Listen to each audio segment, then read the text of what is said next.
What's up? It's me, Ghost of New York City, back with another hot topic.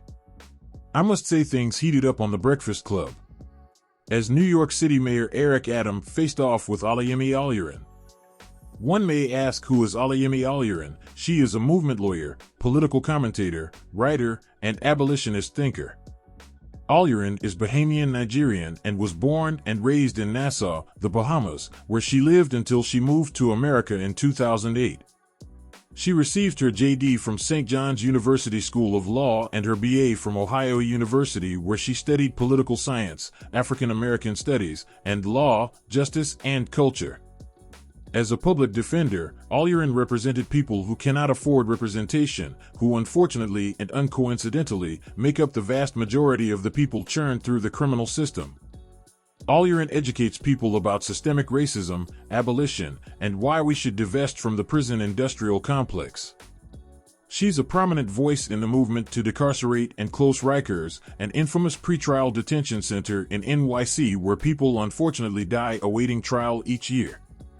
She's been published in Teen Vogue, Essence Magazine, The Griot, and News One, and appeared on many media outlets like The Breakfast Club, Last Week Tonight with John Oliver, The Hill, NBC, MSNBC, CBS, NBC, iHeartRadio, NPR, Yahoo News, VOA News, Brute Media, BNC, The Real News Network, The Law and Crime Network, and more.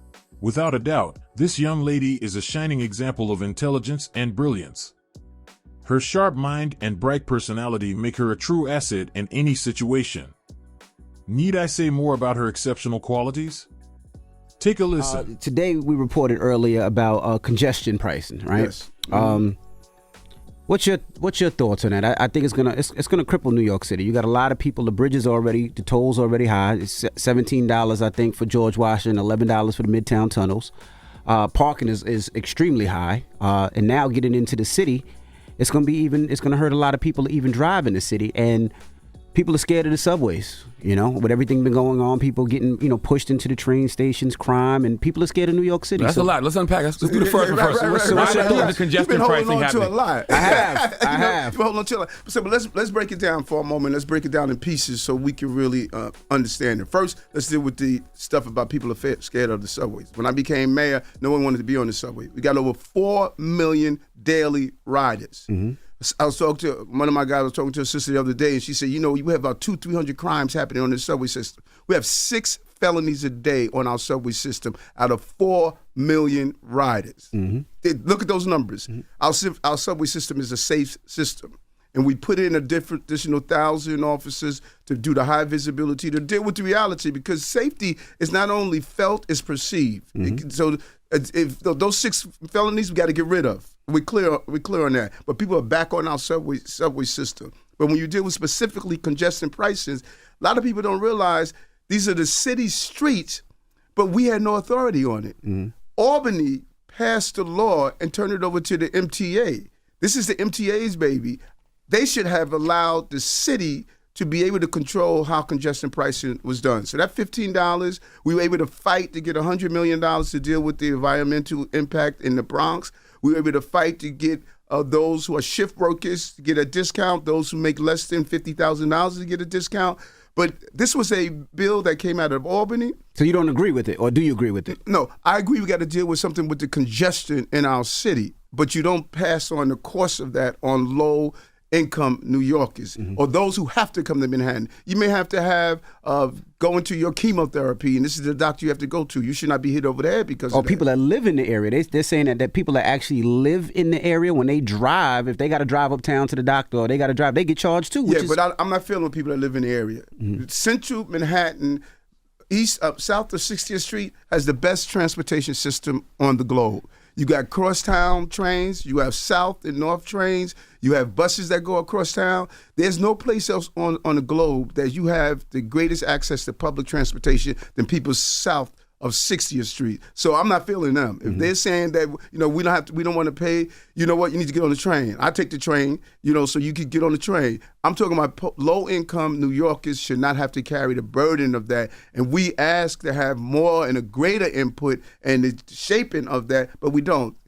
People don't often realize we're creatures of Albany. Albany passed the laws. We have to implement the laws that are down here. Would you get on the subway? Yeah. Olayemi? Yeah, I think you're right that there is a difference between perception and fact and how people feel about safety and the way people feel about the subways. And I think it's your own rhetoric about the subways that has a lot to do with why people feel scared, despite the fact that millions of people ride the subway every day without incident. But you've continued to fearmonger about crime in the subways. You've added 2,000 police officers, despite the fact that you've acknowledged that the subways Mayor are not. Adams and Governor Hochul are in a new battle of the rails as subway crime skyrockets, and the city wants state funding to add more police officers at subway stations. CBS 2's political reporter Marcia Craner joins us with the story. Marcia.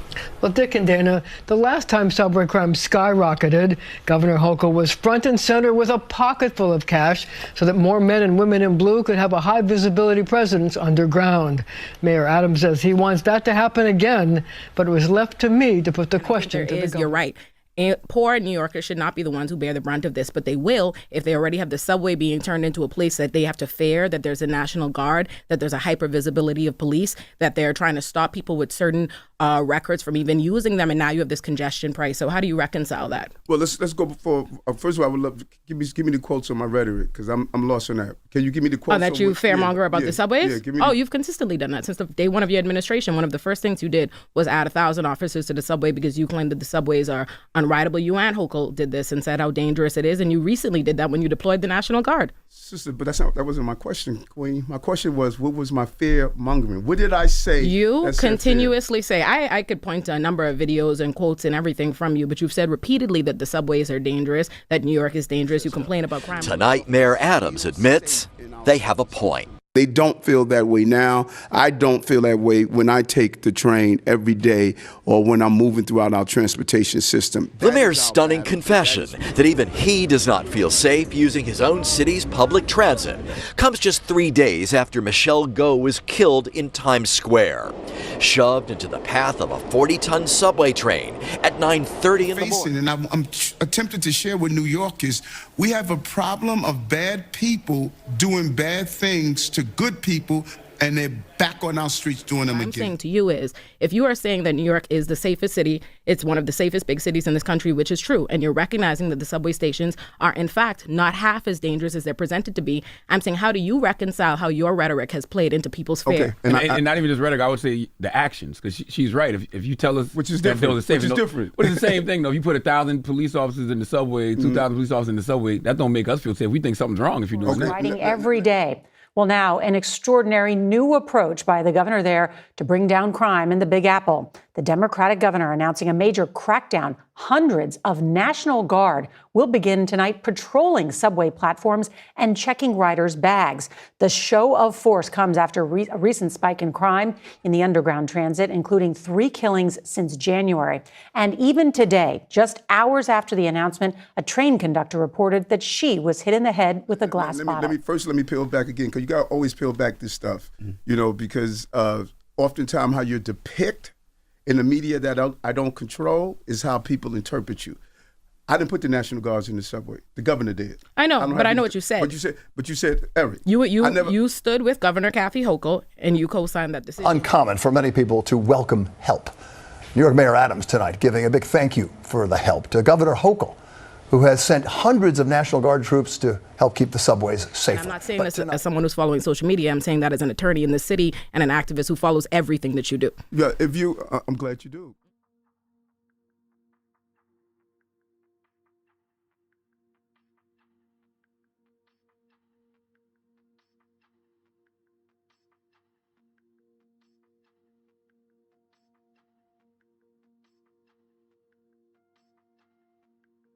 You realize how I turned the city around if you follow everything I do. You realize I would say no, but we can get to that. Aren't aware that or how Black people internalize anti-Blackness and wield it against other Black people.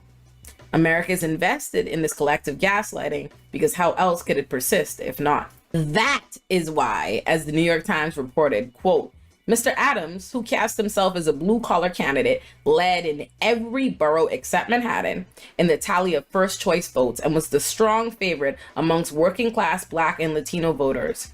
He also demonstrated strength with white voters who held moderate views, especially, some data suggests, amongst voters who did not have college degrees. A coalition that has been likened to the ones that propelled President Biden to the Democratic nomination in 2020. And there's a lot to unpack there, because while all those different groups voted for Eric Adams, they voted for him for different reasons. While moderate white people voted for Eric Adams, it can't simply be said that the black people who voted for him because black voters are moderate or because that's what appealed to them.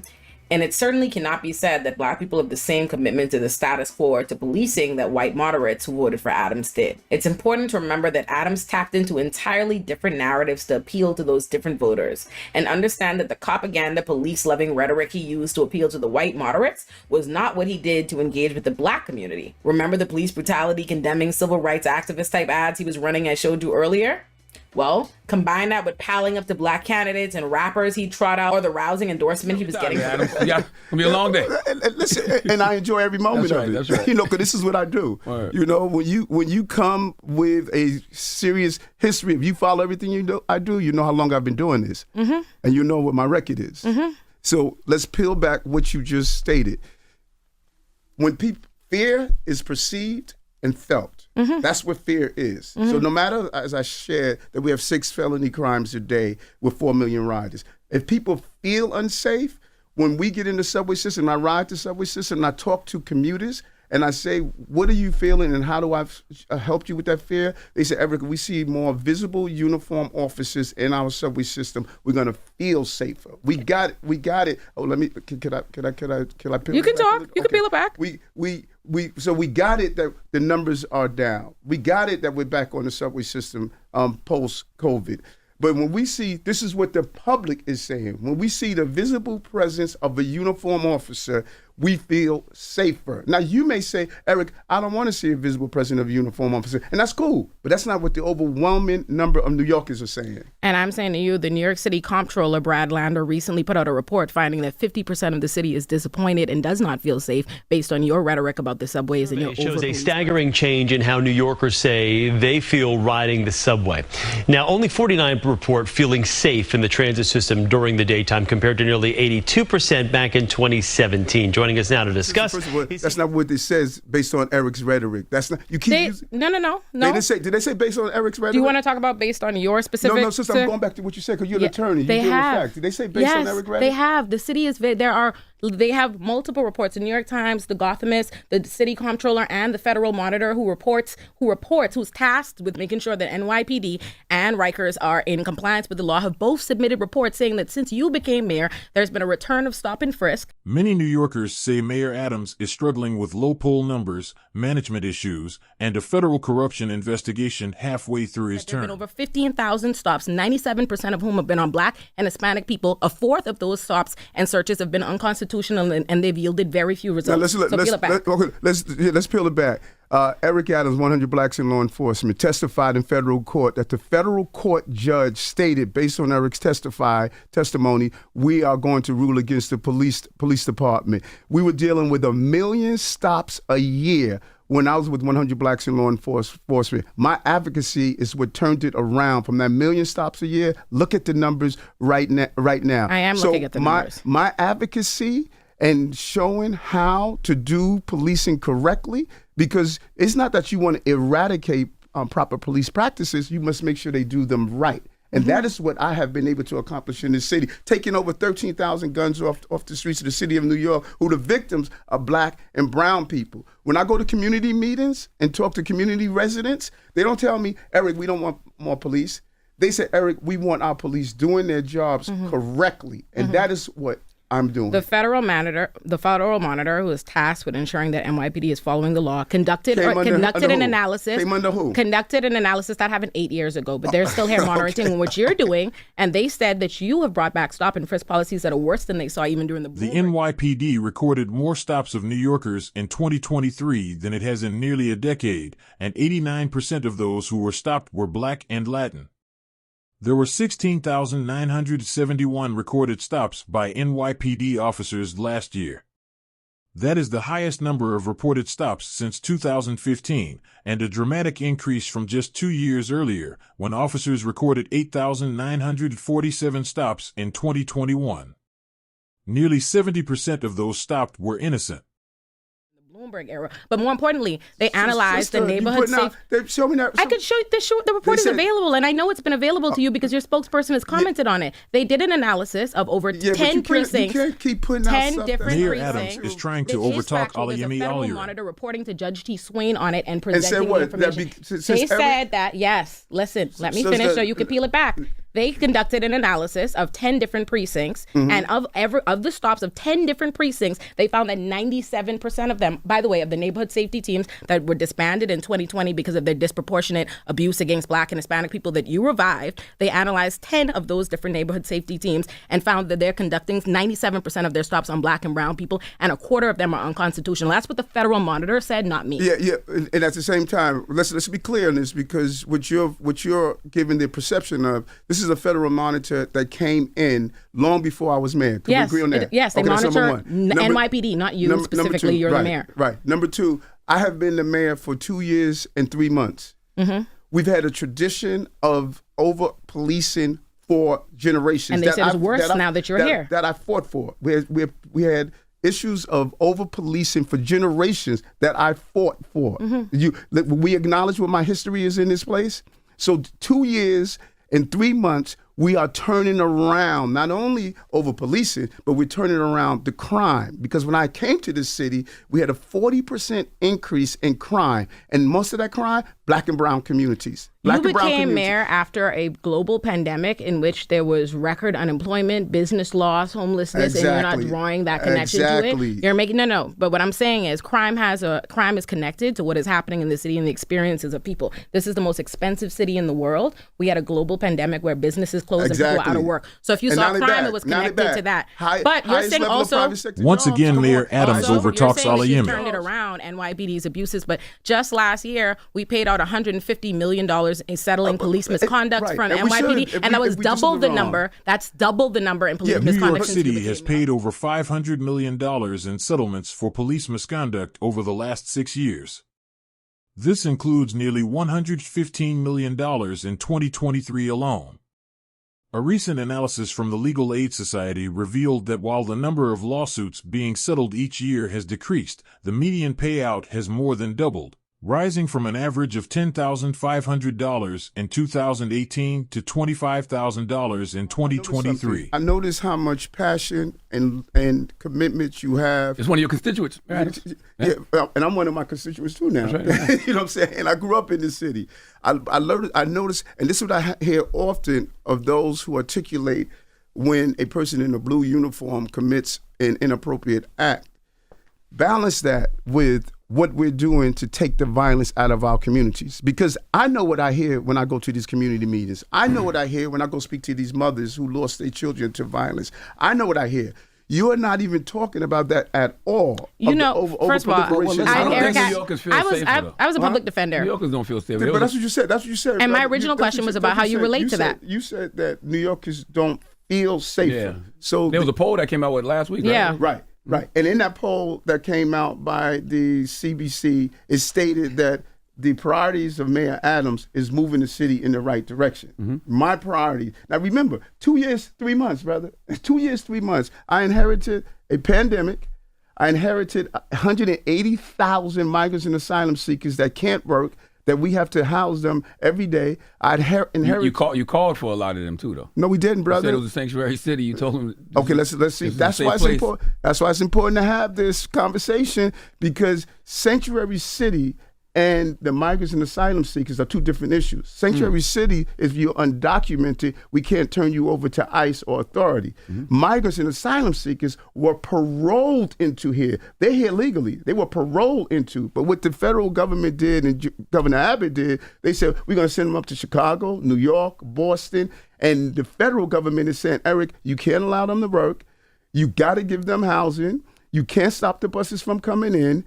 You cannot turn them over to ICE. All of that is illegal. If I do that, we'll be breaking law. So when people look at the migrants that are here, we didn't call people to come here. They were sent here by Governor Abbott. And the failure to secure our borders is allowing this to continue And we're not getting any money from. We got about $100 million out of a $4 billion price tag. Look at Chicago right now. Look what's happening in Chicago right now. My brother, Mayor Johnson over there, what's happening with him. Look what's happening in Boston. Look what's happening in Houston, Los Angeles. And then do a comparative analysis of what's happening on our streets here. Wow, we dealt with that crisis, turned around our economy, outpacing the state in reading and math of our young people. I've been on Rikers Island more than any mayor in the history of the city, talking with inmates and correction officers to turn around what's happening on Rikers Island. I know you go to Rikers in 2022 and there were 3 deaths back to back because corrections officers left their posts and allowed it to happen. You went to Rikers to express your support for the corrections officer. I know you go to Rikers.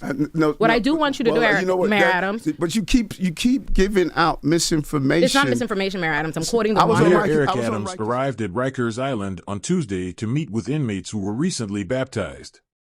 Adams spoke to the inmates in a packed room at the facility prior to their baptisms, joining them in a prayer circle at the end of his visit.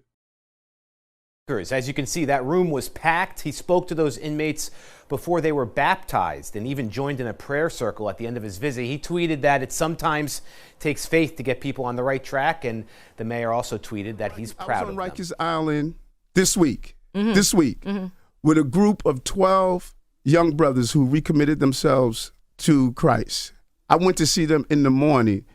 We prayed together because they said, this is not the first time you've been here. You've been here over and over, visiting us, talking to us, nurturing us, because I know what it's like to be locked up, because I was locked up as a child. I know you were. So I know what it's like to be treated unfairly because I'm dyslexic. When you do an analysis of the number of young brothers and sisters who are in Rikers or in jail, they're dealing with learning disabilities because they were never given the support that they have. That's why I have dyslexia screening, so we can catch people who are thrown overboard before they get thrown overboard. So we have a philosophical disagreement. I'm glad that you brought up Rikers. Your feelings towards police is different from mine. These are not this is not about my feelings to police. This is about the actual statistics that I presented from the Federal Monitor monitoring what you do. What do you say about her statistics, though? I mean, these are statistics. These are Federal Monitor. Are you disputing with the Federal Monitor and the comptroller? Think about this for a moment. Controller Brad Lander. Okay, please. If we're going to throw people in names on who we are independent sources, he should not be one of them. Think about this Federal Monitor. The one that was independently elected by the people of New York, placed there? But I was independently elected also. And we've been there, and I'm addressing you. What do you think about the recent discussion between Attorney Olayemi and Mayor Adams? She held her own and had the mayor in his feelings so bad that he kept interrupting her. If you are from New York City, please leave your thoughts below. Do you think Mayor Adams is doing a good job for the city, or is he full of it? I would like to know your opinion on this matter. Please drop your comments below. Thanks and take care.